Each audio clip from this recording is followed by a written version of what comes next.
Hello दोस्तों, स्वागत है आप सभी का टू द पॉइंट में। आज का हमारा टॉपिक है इलेक्शन कमीशन ऑफ इंडिया। आज के हम इस वीडियो में जानेंगे कि इलेक्शन कमीशन ऑफ इंडिया होता क्या है, इसके मेंबर्स कौन होते हैं, इसके चेयरमैन को किस तरीके से अपॉइंट किया जाता है, आखिरकार भारत में फ्री और फेयर इलेक्शंस चलाने में और डेमोक्रेसी को सस्टेन करने में इलेक्शन कमीशन ऑफ इंडिया का कितना योगदान है, इन सभी चीजों के बारे में हम आज के इस टॉपिक में बात करेंगे। तो चलिए शुरू करते हैं। कॉन्स्टिट्यूशनल प्रोविजन, तो आइए जानते हैं कि राज्यांग में इलेक्शन कमीशन ऑफ इंडिया को कहां पर जो है वो प्रोविजन दिया गया है। आर्टिकल 324 बहुत ही इंपॉर्टेंट है, कई बार एग्जाम में भी पूछा जा सकता है। Article 324 provides for an election commission to be constituted for conducting free and fair elections in India. यहाँ पर दो की वर्ड्स जो हमें याद रखने हैं वो ये है कि सबसे पहला आर्टिकल 324 जो दिया जा रहा है, यानी कि इलेक्शन कमीशन ऑफ इंडिया जो है वो एक कॉन्स्टिट्यूशनल बॉडी है जो ऑटोनोमसली और इंडिपेंडेंटली काम करता है। तो पूरे देश भर में जो फ्री एंड फेयर इलेक्शन चलवाने का जो जिम्मेदारी है, वो रिस्पॉन्सिबिलिटी है, वो इलेक्शन कमीशन ऑफ इंडिया को सौंपी गई है।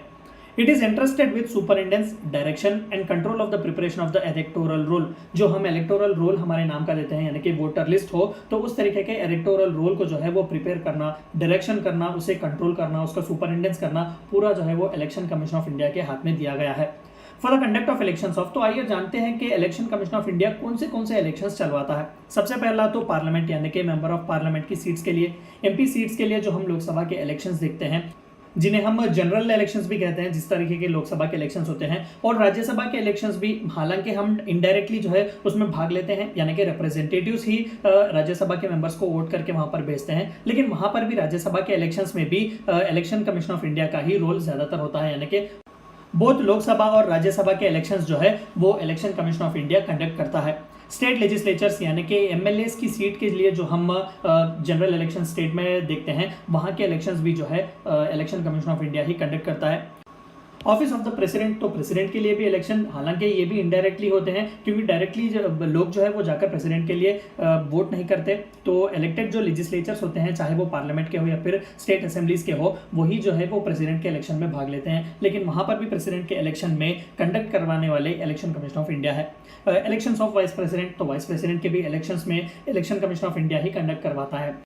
तो जो एक कैटेगरी के इलेक्शंस बच जाते हैं वो है पंचायत राज, यानी कि ग्राम सभा, और फिर म्युनिसिपैलिटी के जो इलेक्शंस होते हैं वो स्टेट इलेक्शन कमिश्नर या फिर स्टेट इलेक्शन कमीशन जो है वो चलाते हैं। तो ये जितने भी president, vice president, state legislature और पार्लियामेंट रिलेटेड इलेक्शंस है वो इलेक्शन कमीशन ऑफ इंडिया, और जितने भी लोकल इलेक्शंस होते हैं या फिर थर्ड टायर गवर्नमेंट जिसे हम कहते हैं, जहां पर ग्राम सभा और म्युनिसिपैलिटीज के इलेक्शंस होते हैं, वो स्टेट इलेक्शन कमीशन जो है कंडक्ट करवाता है। It is a multi member body. As of now 3 जो है वो मेंबर्स होते हैं, एक चीफ इलेक्शन कमिश्नर होते हैं और बाकी के इलेक्शन कमिश्नर्स होते हैं। तो it is a multi member body appointed by president of India. तो सेंट्रल गवर्नमेंट यानी कि यूनियन कैबिनेट के रिकमेंडेशन पर प्रेसिडेंट जो है अपने हाथ के अंडर उनके सील के वारंट से जो है इलेक्शन कमिश्नर्स को अपॉइंट करते हैं। It consists of chief election commissioner and 2 election commissioners. Regional commissioners also, if necessary, can be appointed. तो as of now ये 3 members की body है, बहुत ही powerful body है। Though the chief election commissioner is the chairman of the election commissioner, however his powers are equal to the other 2 election commissioner. तो दरअसल यहाँ पर decisions जो भी लिया जाता है वो majority basis पर लिया जाता है, यानी कि 2/3 को देखा जाता है, यानी कि 3 members में 2 लोगों की सहमति देखी जाती है। लेकिन जहाँ कहीं पर भी अगर कोई crucial टाइप हो, वहाँ पर चीफ इलेक्शन कमिश्नर की बात को ज्यादातर इंपॉर्टेंस दिया जाता है। लेकिन यहाँ पर ऐसा कोई डिस्क्रिमिनेशन नहीं है कि चीफ इलेक्शन कमिश्नर को वीटो पावर दिया गया है बाकी के 2 इलेक्शन कमिश्नर पर। तो ये एक मल्टी मेंबर बॉडी इक्वली काम करती है, तीनों को भी एक एक वोट दिया जाता है। All the matters in the commission are decided by majority amongst the members. तो इन 3 मेंबर के मल्टी मेंबर बॉडी में ही डिसीजन विद इन लिया जाता है, ऐसा नहीं कि चेयरमैन होंगे तो वीटो पावर उन्हें दिया गया है। तो all the 3 members are equal.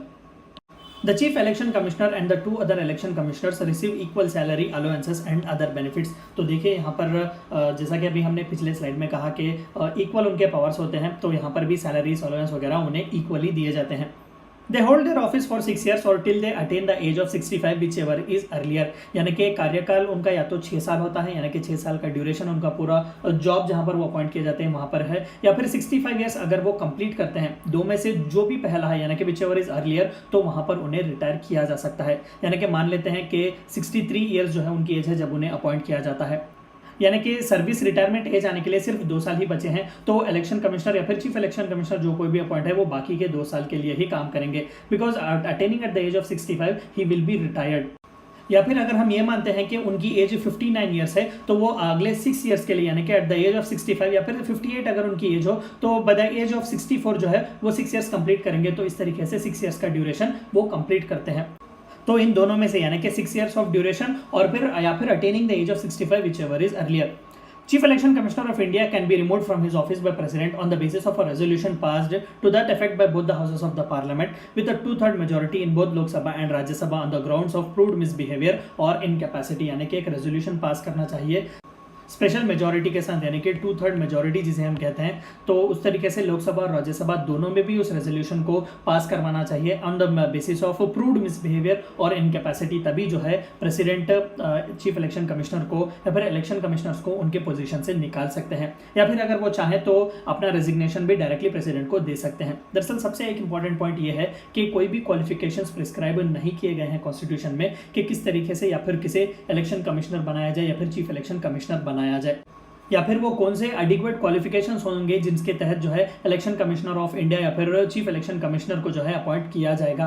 तो this is also considered to be one of the most biggest drawbacks of election commission of India.